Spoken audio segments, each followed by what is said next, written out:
I've been monitoring the state of the Choptank for a couple of decades, and I've given lots of talks where up till about 2005, where all I could say was, well, it's just things are not going well. There's more algae in the waters. They're less transparent. There's less oxygen in bottom waters. These are the classic symptoms of eutrophication. I hadn't updated this for a couple of years, and when I did it, I was like astounded, like, whoa, what happened here? All of a sudden, we got improving water quality, and so I went on a search to say, okay, what's happening here? What was the cause of this? This is actually not my data. It's data from it's gathered by Maryland DNR for the Bay program, and it's available online. And I was tracking it just to see how the Choptank was doing, and so I was immediately interested in why were things turning around. It is nice to have some good news. I mean, I was the bearer of bad news for years, and so having some good news was nice, but I wanted to figure out why we were getting good news. This is data from the Cambridge wastewater treatment plant, but you can see that something very definite happened about 2003 when BNR, which is called biological nitrogen reduction, was implemented at the wastewater plant. And so the amount of nitrogen dropped very rapidly. Now phosphorus dropped very rapidly. And then in 2010, they put in ENR, which is enhanced nitrogen reduction, and it went down and so nitrogen went down even further.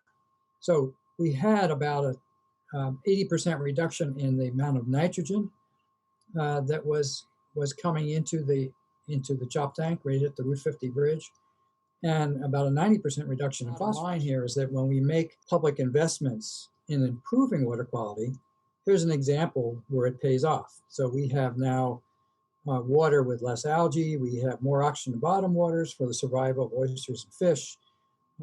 And we have better water transparency. I just wanted to point out on the paper that these kind of public investments do have public benefits. If we manage to get some reductions from the agricultural community, it's not that the farmers aren't trying.